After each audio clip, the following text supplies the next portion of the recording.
Hey guys, Vic from Airvol here, and today we're going to give you a detailed overview on the clinical menu of the AirSense 10 AutoSet device. So here we have an AirSense 10 AutoSet in front of me. I'm going to access the clinical menu by pressing these two buttons. You just wait a few seconds and you get into the menu.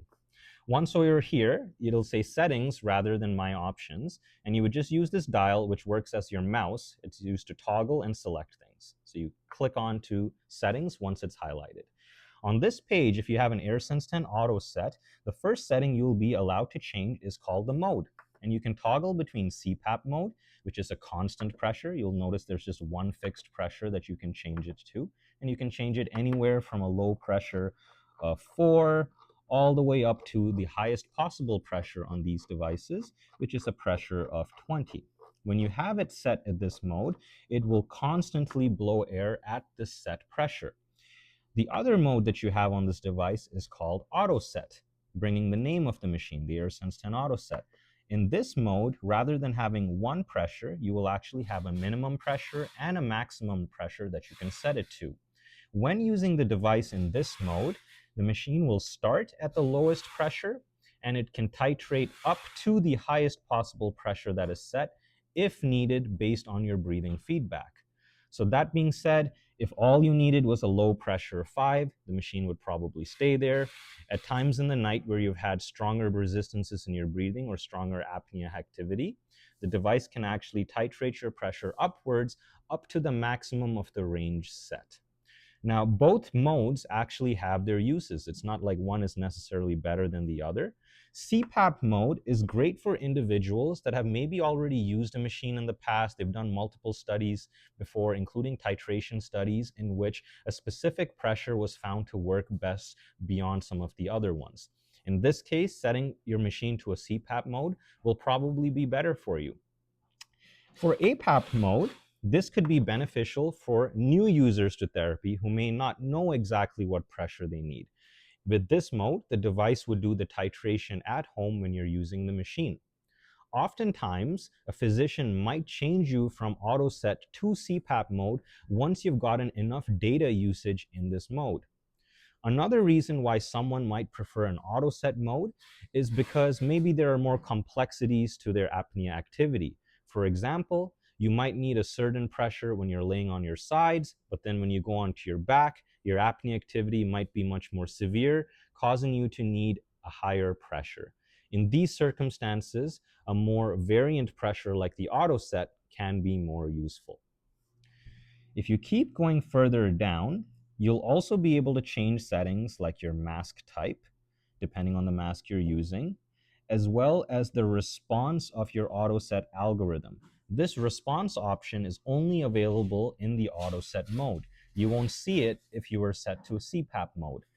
With the ResMed device, you have the option between the standard algorithm, which is what is recommended for most users to start, or the soft algorithm, which increases the pressure in a more gentle manner for individuals that found that the standard algorithm was a bit too aggressive for them, causing them to wake up during the pressure increases.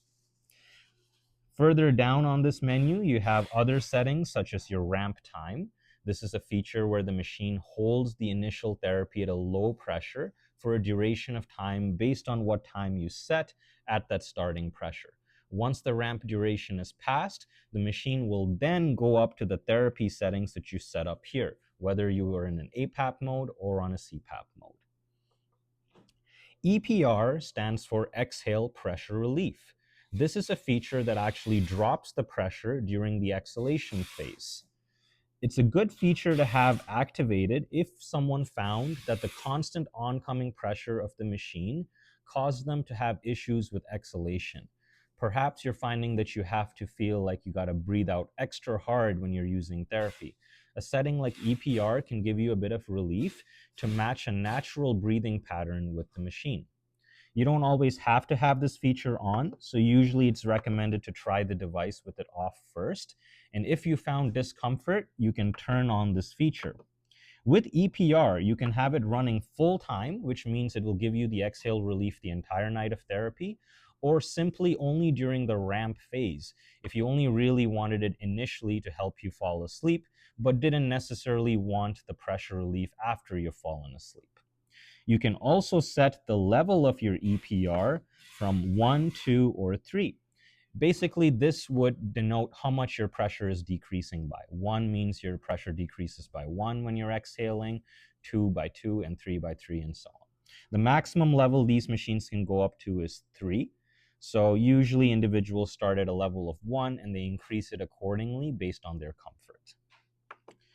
You can also adjust your humidity settings over here, the type of tube you're using, whether you're using a standard 22 millimeter or a slim 15 millimeter tubing. You can also adjust other features. So there's a feature called Essentials on this machine. The default setting is on, but if you change it to Plus, which is what we would recommend, you will actually be able to see your events per hour on your sleep report page that pops up on the machine every day. If this page was set to on Essentials, you wouldn't actually see your events per hour displaying on your machine directly. Instead, you'd have to use the MyAir app to track that or contact your healthcare provider and they can access those reports on ResMed's cloud platform, AirView. Another setting that's on this menu is called Smart Start. And if you turn this feature on, it's a convenience feature which will start your pressure therapy as soon as it recognizes you have your mask on and you've started breathing. And when you remove that mask, the machine will shut off on its own as well. Now, there is a bit of a variable duration for this. Sometimes the machine can start on right away. Other times it can take up to 30 seconds before starting or stopping. If the wait time was too much for you, you could always push the button on the top of the device, which is your manual start and stop button, to start or stop your therapy. Below Smart Start, you have a setting called Reminders, where if you'd like, you can set reminders to change accessories and the disposable parts of your machine. And you can also adjust language settings and the date and time zone settings for your device as well. Now, when making changes to these settings, it's always recommended to seek the consultation or a guidance of a healthcare provider, such as the provider that sets you up with your device or even your sleep physician, so that you're making accurate changes to your therapy.